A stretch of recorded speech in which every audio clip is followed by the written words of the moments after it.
Errol Spence, did his mouth lose him the Terence Crawford fight? Jerron Boots Ennis is next up. What's good, everybody? It's your boy, Cardinal Red. But let's talk about it. Alright, y'all. So, a lot of controversy going on right now. A lot of walking back. A lot of sad faces. A lot of hurt feelings out there. And a lot of really angry Errol Spence Jr. fans. I wanted to break that down. Give my 7 nickels on what's going on for anybody listening. Been a fan of him this whole time. Been watching Errol Spence from the beginning. And that wasn't Errol Spence I was watching Saturday night. Alright, y'all. So, did Errol Spence's mouth lose him the Terence Crawford fight? And I want to start off by this. I have no hate, no ill will, no ill wishes, no bad blood, nothing negative to say about Terence Bud Crawford. He did exactly what he was supposed to do. Went in there, he got them belts. Congratulations to you, sir. Like I told you, congratulations on July the 29th. I'm not making any excuses either for Errol Spence losing the fight. I'm not going to make up anything and say, you know, like other people are, like he was hurt. It was his detached retina. It was drugs involved. This is what everybody been talking about. And they kept saying how Earl is high. They were saying, Errol Spence is high, man. He took him a perk. I'm hearing people say that. I'm hearing people saying that it's threatened. I'm hearing people say that there were all type of conspiracies involved in him losing the fight. Listen, I think there was one moment that lost him the fight. Give the brother a chance to drop science. Right on. And I'm not going to say that Terence Crawford was involved in any of this. I'm not saying that Terence Crawford knew about any of this. But I do feel like there was a moment that happened that actually lost Errol Spence Jr. this fight. We get 3% to these organizations. I mean, we gotta know where this money going to. Man, you got Canelo and Josh and all these guys, you know, making $50 million, and these belts are getting 3% of it. Where's it going to? And to me, it was his own words that got him in trouble. You know, sometimes in sports, you can hit a certain point to where you kind of feel like you're bigger than the people in charge. America goes to war. They don't take entertainers and athletes to get liberation. That's bullshit. Most of your big black entertainers work for white agents. They don't even want to be around Negroes. Okay? You know, I think people sometimes wonder why I put certain stuff in videos. I've started doing a lot of editing into my videos.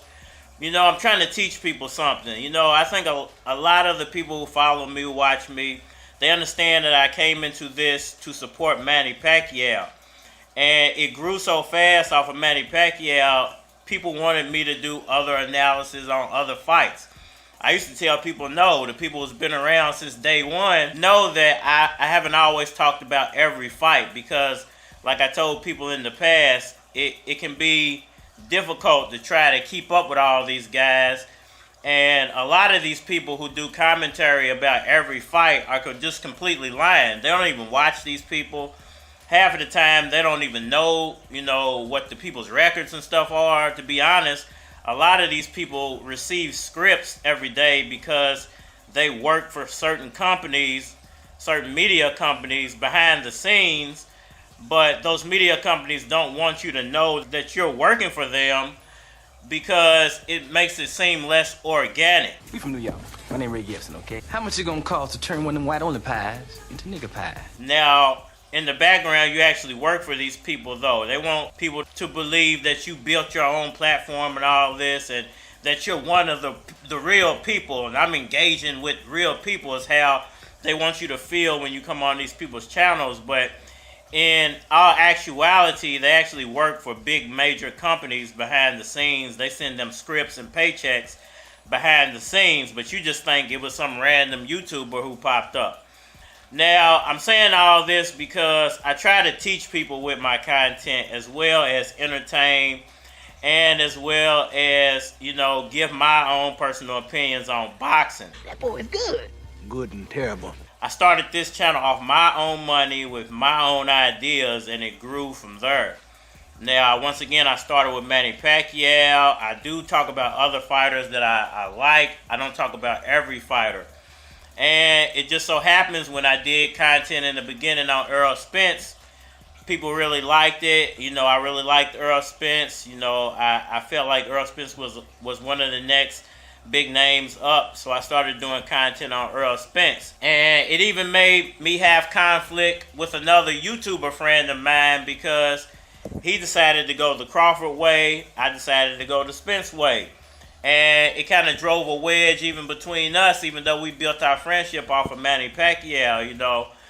I just feel like that it became a little salty because I didn't see it his way, he didn't see it my way.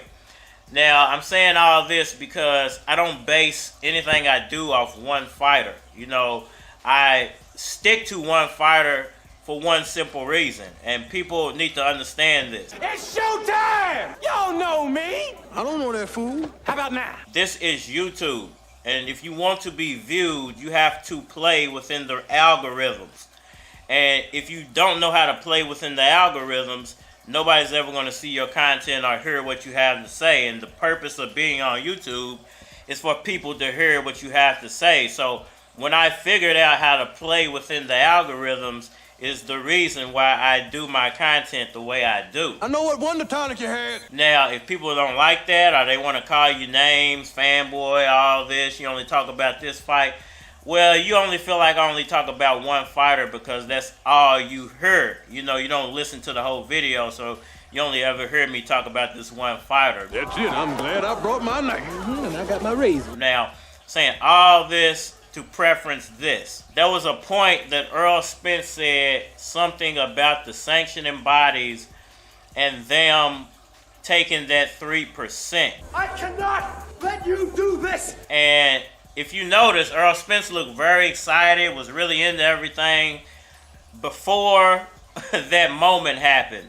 And after that moment happened, he's had this weird look on his face since then, all the way up until the fight where he got drugged from post to post, from bell to bell. And, it made me start thinking, man, because I've always been a man who believed that there were backdoor things done to Manny Pacquiao.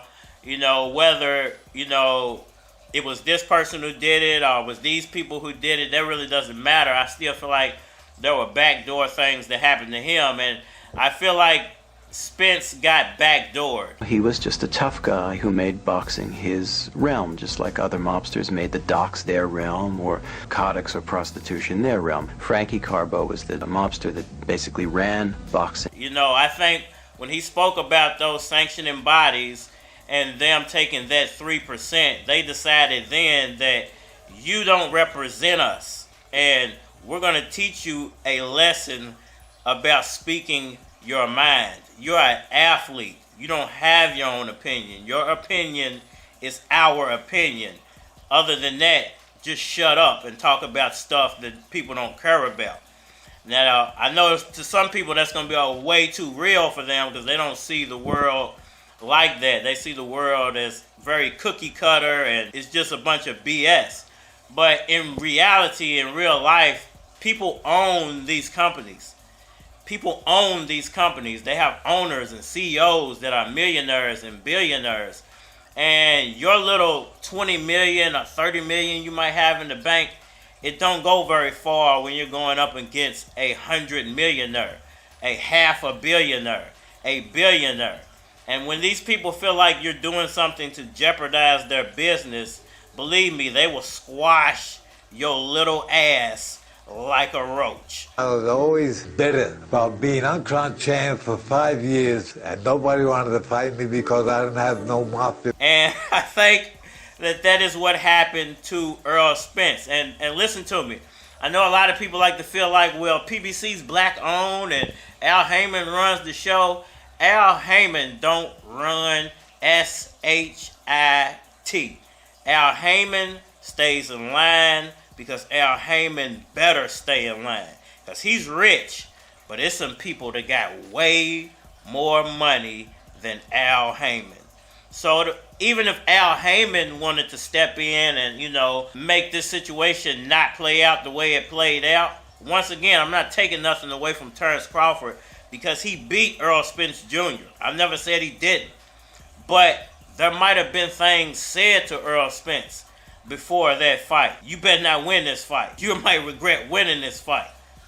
I know people saying that there was something slipped. I don't think he got slipped nothing. I don't think he was drugged. I don't think none of that. But believe me, just like it happened back in the day. Avoided them. My brother was the one that was involved with it. And he only did it for me. Bring back messages to me. Because they knew I don't want to bother with them. Carbo wanted LaMotta to throw a fight against one of his boxers. And in return, he promised him a shot at the title. Boxing used to be run by the mob. And don't think that those people don't still run boxing. Only an ignorant idiot would think that just because they don't put their tag on it anymore, like we run boxing, don't think these people don't still run boxing. And don't think they can't make stuff happen to you behind the scenes if you don't keep your athletic butt in line. You stay in line.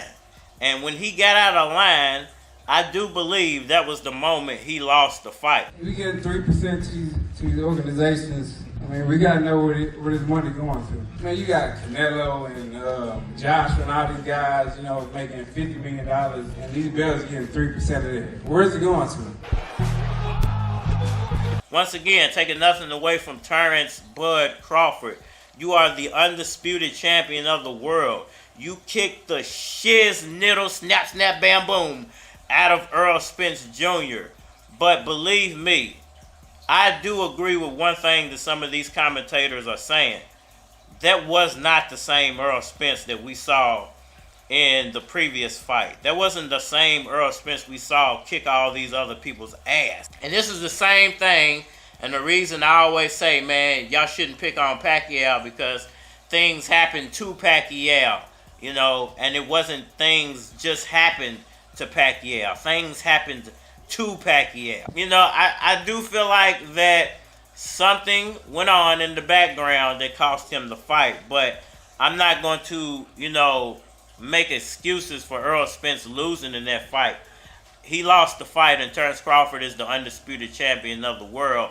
But at the same time, sometimes your mouth can get you in real trouble, and sometimes things are better left unsaid. I think he could have said what he said, but he should have waited till after the fight to say it. I was making fights for a kid whose father was in the mob, and they had spent money on this white heavyweight. I won't say his name. He was absolutely horrible. I had been doing business down south with a veteran matchmaker. So this kid was going to turn pro. This mob kid was given money to give to this matchmaker because we wanted a first round knockout. And I said, okay, so it's one round. We're at the fights, but just before the fight, I had this intuition. I went into the loser's dressing room. The loser was clearly a kid who couldn't fight. And I said, so he knows what to do. And he said, what do you mean? You know what's going to happen, right? And he goes, I said, how much did you get paid for this fight? He goes, we get paid $80 a round. So I go back into the audience because the New York guys are all there. And I said, look, there's a little issue here. And I still remember the kid's father gets up, puts his arm around me, and he makes sure that I see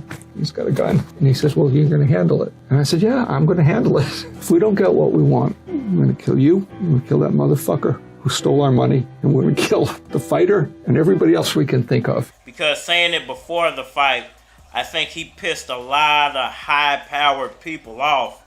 And, these are the type of people that don't want the government investigating them, that don't want, private entities trying to come in and open their books to see how they run things. And when you start making, wild accusations like he made, that puts a lot of people's livelihood at risk. And I don't think he should have made those statements that quickly. And if y'all remember, Manny Pacquiao was beloved around the world until he made those remarks about rainbow people. And then his whole world fell apart. And he lost his titles. And everybody was laughing at him. He got knocked out by Marquez. So don't think that things can't be made to happen to you. You know, it's boxing. Boxing has always been the most shady sport among the sports. So, you know, no excuses for Errol. Terence Crawford is the champion. But I do think that his mouth kind of played a role in all of this. And sometimes you got to be tight-lipped about things. You know, Jordan didn't become great until Jordan lost to Detroit. And I'm hoping that Errol Spence tightens his camp, whether he has to leave PBC to make that, you know, why he tightens his camp down and, you know, gets, you know, the right people around him that truly have his best interests at heart. Because I do think that, you know, it could be a situation to where, not that his life is in danger, but these people don't have your best interests at heart because you've opened Pandora's box. Now, you might need to go do like Terence Crawford did and be independent, you know, for your career to go back on the straight and narrow. Because if y'all remember as well, after all that stuff started happening to Pacquiao, he had to leave Bob Arum for his career to level back out. I'm just saying. I'm just saying. So, you know, once again, I'm going to say this again. This takes nothing away from Terence Crawford. He won the fight. But it doesn't mean that the fight wasn't manipulated in the background. Could always be manipulated. As far as Boots Ennis goes, Boots Ennis is the future. And if you love Boots Ennis, I'm going to be doing more Boots Ennis content. Hopefully, we'll hear something from Errol Spence really soon about his future. I've heard things like his eyes messed up and he might retire. I'm hoping that's not the case. I'm hoping he can make a full recovery. And I'm hoping, as a fan of Errol Spence and a supporter for the past 2-3 years, that he rematches Terence Crawford at 147 pounds and redeems himself. I know he keeps saying he wants it at 154 because of the weight, but this should be a lesson to you. You know, you got to really want it, you know, and if you really want it at 147, you can win. I don't think, as well as the things that his mouth said that most likely got him in trouble, I don't think he wanted it at 147 anymore. I don't think his heart was in 147 anymore. Therefore, he didn't really take it very seriously. You know, Errol Spence, if you ever heard this, I know you don't listen to my content and probably don't know what my name is, but my man, take it seriously. And if you want it back, you got to put your heart all the way into it, or you're not going to win against Terence Crawford, ever. You know, whether it's at 147 or 154. Boots, you are the future, my man, and I can't wait to see what is next for you. Y'all tell me what y'all think about all that down in the comment section below. The like button for me. Sure. Subscribe. I'll let me on all social media platforms. That Facebook, that Instagram, that YouTube, that Twitter. But you're more than likely to get a response on the tube, so holler at me over there. If you want to collabo, feature a product or your channel on my channel, feel free to hit my Gmail because it is a flock of cards at gmail.com. Yeah, man, we mark. Illuminati want your mind, soul, and your body. You want a red bone hottie and a Maserati. Is that a fair trade? I was in 3rd grade, writing down mean. Now I'm as clean as your maid. Get these bitches wet, they some mermaids. Take a survey, they all prefer K. EYZ, still in the money. I'm a Louisville legend and I'm still in my 20s. Super cool, wind chill in the 20s, but I still pack heat. I can make it feel sunny. So you can rock a white beater when I'm mobbing through. But be safe and bring your coat and your toboggan too. I'm out of here. I'm on my mind. I'm out of here. I'm on my mind. I'm out of here. I'm on my mind. I'm out of here. I'm on my mind. Where you from, nigga? I would clown your ass, but you can't get smart with a dumb nigga.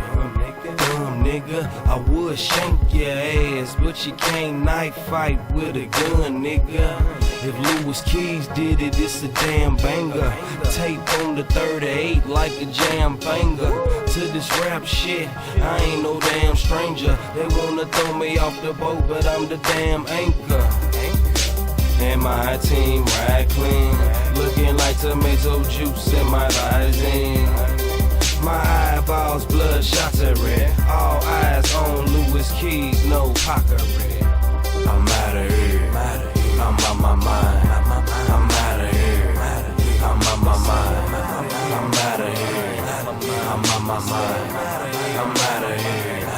I'm on my mind. I got voices in my head, voices in my head. They say, Keys, get that money, get that paper, get that bread. Don't be worrying about the cop, don't be worrying about the feds, don't be worrying about your wifey and the shit that she done said. That's 3 voices, 1 grind time 3. How the hell one nigga gonna outshine me? I said that's 3 voices, 1 grind time 3. How the fuck one nigga gonna outshine Keys? I'm out of here. I'm on my mind. I'm out of here. I'm on my mind. I'm out of here. I'm on my mind. I'm out of here. I'm on my mind.